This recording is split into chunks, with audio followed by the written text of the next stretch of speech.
Hey everybody, this is Sherry, and we're using the La La Land stamp set called Cow's It Going today, and I'm going to show you how I color the black cow, and the other one I will color off screen, but I color it the same way, just using browns instead of cool grays. And I'll make sure that I put all of the colors on the screen so that you can see what I'm using. And I'm doing everything as if my light source is coming from directly in front of me, which means the highlights would be in the center of the spots. So I'm just adding in, I like that there's a lot of open space to these cows, and just like the dogs I did the other day, you can add your own spots and wrinkles or whatever you want to add to it, which really makes it neat, and it makes it personal, it makes it yours, you know, especially if you have a friend who has cows and you can, like, oh, their cow has a, you know, a dog bone shaped, you know, spot on its booty. You know, you can put it in so that it kind of makes it a little more, you know, personal for them. Now here I'm just using my C2, 1, and 0 because I want my cow to be white, but for my cow to be white, I need to add the shadows in. So I'm doing that now using the C2, then going in with the C1 and then the C0, and then I go over it with the Copic colorless blender to help just soften any lines or edges that I might have, and just blend it out and make it look all nice and like it's not all, you don't want it to be a stark transition. And so I'm going back over here and I'm just doing up my cow's tail because I wanted it to be white as well. And then I will do the little tip of his tail here in a second after I decided that I wanted to kind of have those black spots kind of blend together up toward the top, or at least get a little closer. And I just thought that I would have liked to have, and I don't know why I didn't, but I think it would have looked funny to put it around his eye. It would have reminded me of that dog on Little Rascals. And I didn't think of it till after I was done because I always thought that spot was just so funny. And if you ever watched those movies as a kid, you'll notice that the spot never stayed on the same eye, and I just thought that was funny. You know, it doesn't take much to amuse me, people. It really doesn't. And here I'm just finishing up the hooves, and I use the darker of the cool grays to do the black hooves, and I use the same colors as I use for the spots. So that's C8, 6, and 4. And there I'm just finishing up some shadows on my ears because I want to be able to differentiate from the furry part of the ear to the fleshy part that's on the inside. That will be like a pink color. And, you know, their horns, to me at least, never look white. They always look dirty or dingy. And to be honest, I'm scared to death of cows. And this is like the closest I ever want to get to a cow. When I was a kid, we went to a family reunion. And I don't know what happened, but something spooked the cows. And they took off in a stampede. And I was like petrified. That, I mean, I was just a little person. I'm like, oh gosh, they're going to kill me. They're going to squish me. And I took off running, and I was so busy trying to pay attention to where the cows were that I ran slap into an electric fence. And I don't know which experience would have been worse, because it smarted, people. It smarted, let me tell you. So here I am doing the fleshy part of the cow's face. So I want it to have a really pretty pink, soft hue about it. And then I decide that the pink is just a little too pink for me. So I start adding some E markers to it to tone it down. Now here's where I'm just using my colorless blender to, you know, soften the edges and, you know, make it not so harsh. I'm putting the little bits of shadows on the cow's eyelids and things like that I forgot. Now here I'm coming in with my Stampin' Up! Chalk inks, or my chalks, and I'm just chalking his little, what would be his little cheeks, to give him a really cute little smiley face. And then I go in and try to highlight, or not highlight, but put a shadow underneath his mouth. And I just realized that the pink was just too much for me. So I bring in my E50, 51, and 53, and I will go over that to just make it look a little better. And I decided that my cow didn't have enough spots, you know, on his legs, that it kind of just, they all kind of stopped up at the top of him. So I come back in and I use my same colors and just add a few more spots and dots so that, you know, it doesn't look like it stopped all of a sudden. And I guess, you know, it didn't have to. I mean, cows can have whatever color legs you want them to have, I guess. But, you know, so I decided mine needed more though. And here I'm just using the R30 and the R000 because I want the udders to be pink. I want them to be pink, but I didn't want the nose to be quite so fleshy pink looking. So here's where I'm adding the E's, and I'm trying to tone it down a little bit to just get it the way I want. And I'm using my recollection scissors here to cut him out. And this is the brown one that I did.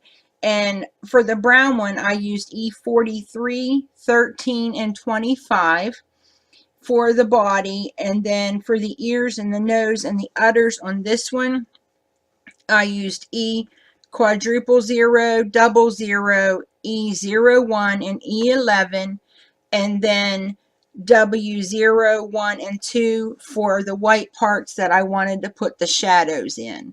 And if I'd have been smart, I probably would have started with his tail instead of ending with it, because it, you know, it was hanging there kind of loose and it was a little tough to get a hold of.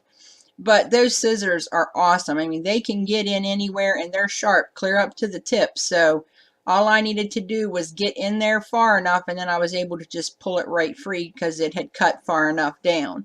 And here I am just using my Memento dual tip marker, and I also do the same thing with the black cow.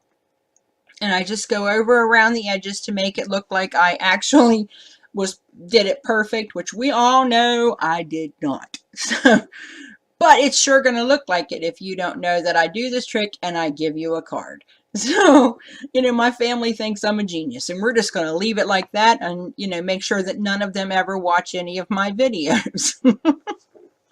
And, oh, it's been a long day already, and it's only morning. And so I'm just finishing him up there. And now I'm going to take some Tumbled Glass Distress ink, and I punched out some clouds with my Fisker's Cloud Punch. And I'm just going to go around the edges because I use a blue piece of paper for the background. I didn't ink it or anything for the sky. So I wanted to make sure that the clouds, again, didn't look so harsh and they slightly blended in with the clouds. And I cut out and I inked the first 3, thinking that, you know, I cut out more, wasn't sure how many I was going to use. And I think I'm going to use 3, but I end up adding, you know, some more here in a little bit. And that is a stitched hillside die that I got from eBay. And here I am just trying to figure out how I want my card. I really didn't want the clouds to be identical, and yet when I go to put it together, I think I flip it the other way anyways and still make it identical. So, you know, oh well.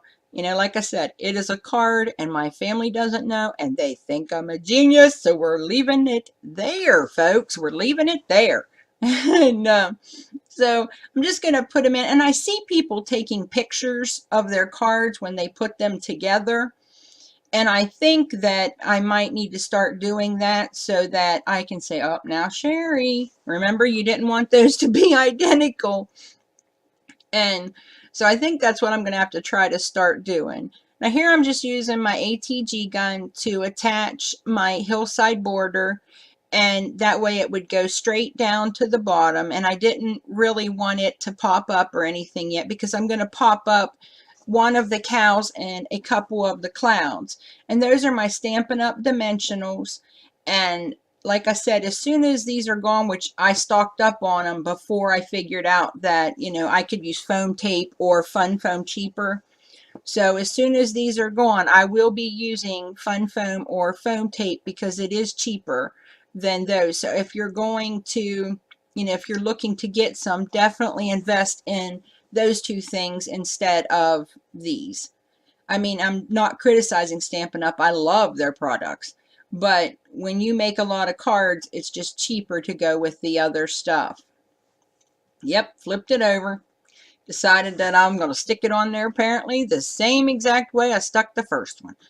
But so here I am again. I'm just putting my first one down directly to the paper and then popping my second one up to give it a little of dimension. And I like that it kind of makes its own shadows when you've popped it up like that. So because there's a space in between. So anytime a light hits it, it creates its own shadow. And there I'm just trimming off the edges because I didn't want it to stick out over the edge of my card.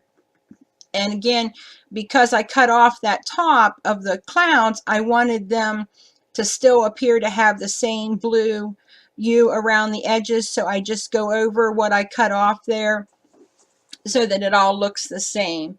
And here I am getting my cows where I want them.